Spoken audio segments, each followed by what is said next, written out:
Salut les caverneux! Oula, faut pas me laisser tenter des trucs. Aujourd'hui, on va parler de la fois où un fromage a déclenché un feu incontrôlable. Oui, oui, un fromage. Pour être précis, c'était un camembert. Très bon choix d'ailleurs. Cette histoire commence avec moi, forcément parce que je suis dedans, et mes potes. Petite remise en contexte. À cette époque, on a 16 ans. On est au lycée, et vous faisiez quoi quand vous étiez au lycée? À la fête avec vos amis, boire de l'alcool qu'un ami a réussi à faire passer. Sauf que nous, dans notre cas, on n'est pas chaud pour faire la fête. Et on n'est pas vraiment fan d'alcool. Alors qu'est-ce qu'on fait dans ces cas-là? La réponse est évidente. Aller dans une décharge. Non, non, c'est pas une blague. On aimait traîner dans une décharge. Mais attention, pas une décharge genre produits ménagers, pots de banane et tout ça. Là, il n'y a que des ordures issues du bâtiment. Le sol était recouvert de carreaux, d'un mur de briques, de toilettes, et même de temps en temps, des plaques de noms de rue, genre la rue de l'ambassadeur. Et vous allez me demander, mais ça fait quoi des adolescents dans une décharge du bâtiment? Eh bien c'est très simple, ce que tout adolescent dans une décharge du bâtiment ferait. Éclater des carreaux et construire des gadgets éclatés à base de barres de fer et de chaînes trouvées ici et là. Et bien sûr, organiser des combats de gladiateurs avec les gadgets qu'on a créés. Et enfin, construire une cabane. Revenons vite fait sur les gadgets. Vous savez ce qu'on peut fabriquer assez facilement avec de la corde et un bout de métal qui ressemble vaguement à un crochet? Non? Pourtant c'est facile. Un grappin. Un grappin pour grimper les arbres. Et même au bâtiment. Maintenant, est-ce que vous faites assez confiance à une corde trouvée dans une décharge? Non? Eh ben moi oui. Alors ce grappin, je suis pas bête, j'ai jeté le grappin, j'ai tiré dessus pour vérifier qu'il tienne, hein. Sauf que entre tirer sur une corde et y mettre tout son poids, il y a une différence. Donc quand je monte un bâtiment en rappel et que la corde lâche, bah c'est mon dos qui prend.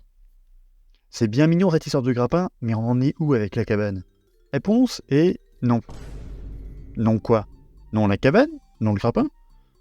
En fait, non. En fait, on prenait juste des bouts de métal, des tôles, des cordes, on pensait qu'on allait faire une cabane vraiment incroyable. La vérité, c'est que entre rassembler les matériaux pour faire une cabane et la construire, il y a une sacrée différence. Une différence qui est la flemme. La grosse flemme de faire une cabane en fait. C'est chiant, c'est long. Alors on avait tous les matériaux pour le faire, mais on le faisait pas. Alors on a utilisé une technique subtile, mais qui marche. Il y avait déjà une autre cabane, et on s'est dit, bah c'est sûrement nos grands frères qui l'ont fait alors. C'est un peu l'héritage. Alors qu'on n'en savait rien du tout. Si ça se trouve, c'était le repère d'un meurtrier qui enterrait des cadavres ici et là.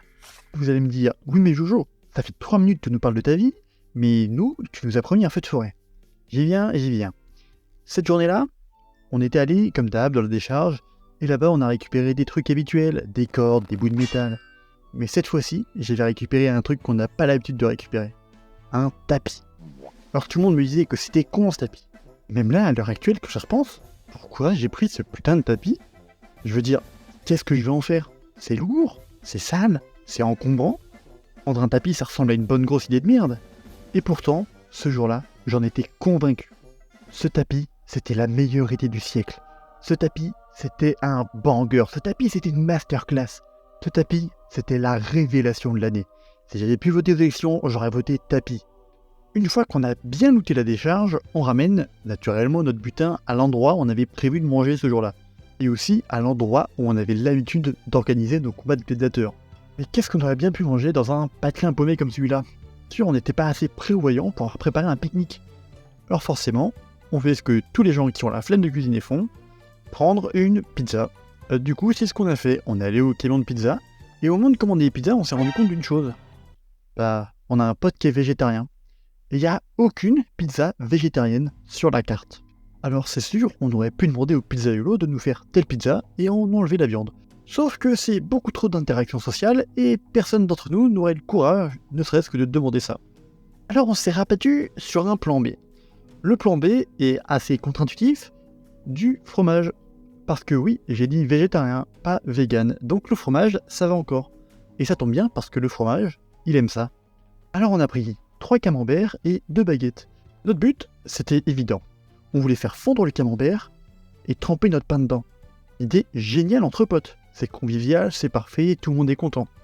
Alors du coup, on prend nos camemberts, nos baguettes, on retourne à l'endroit où on avait prévu de manger.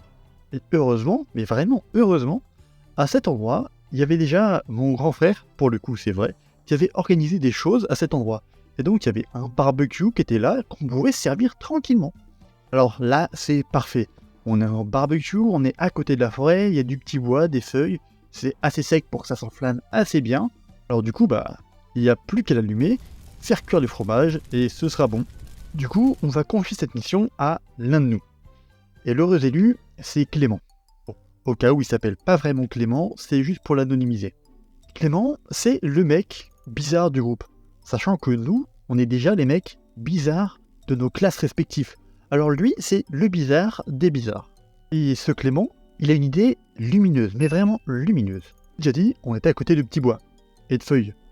Alors forcément, il va s'en servir. Mais il va utiliser une petite astuce pour démarrer le feu plus vite. À votre avis, c'est laquelle?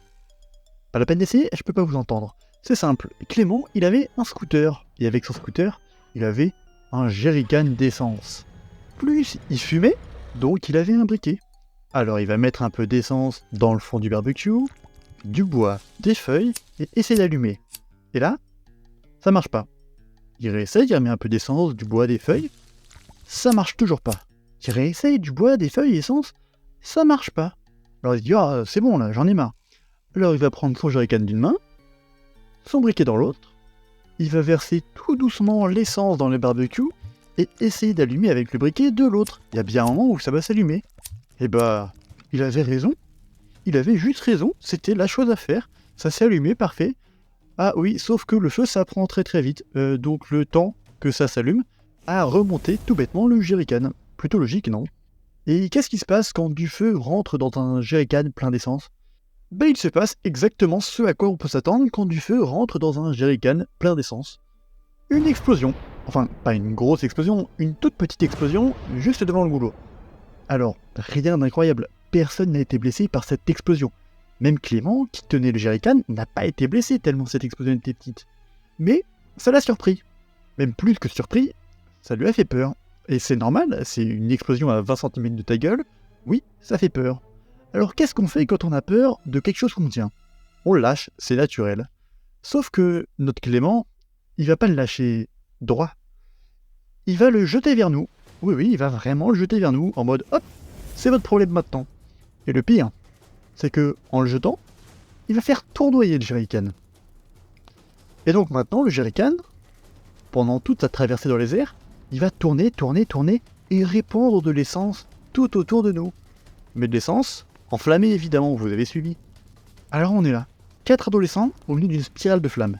Et tout ce qu'on a pour nous, c'est 3 fromages et 2 baguettes. Comment on fait pour éteindre un feu?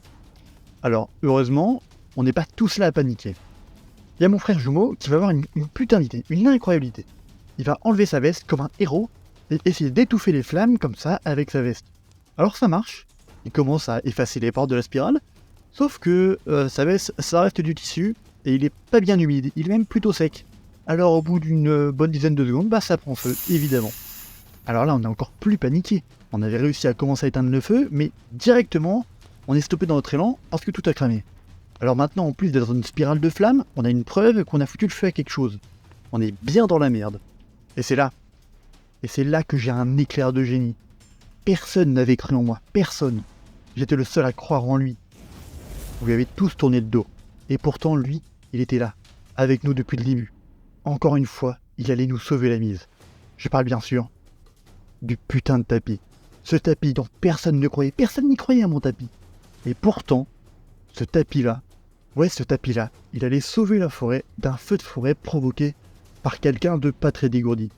Si tu regardes cette vidéo, Clément, je t'aime quand même, mais t'aurais pu faire autre chose que nous jeter ton jerrycan à la gueule. Et donc, avec ce tapis, on éteint petit à petit la spirale de flammes jusqu'à arriver au centre. Et une fois qu'on a tout éteint, on est content, on vient d'éviter la catastrophe et de se faire engueuler comme jamais on aurait pu se faire engueuler.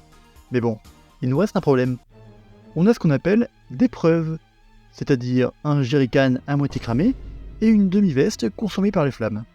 Alors on a fait comme dans ces vieux films ou ces séries, un personnage doit tuer un autre sans faire exprès et doit l'enterrer de nuit dans la forêt sous la pluie.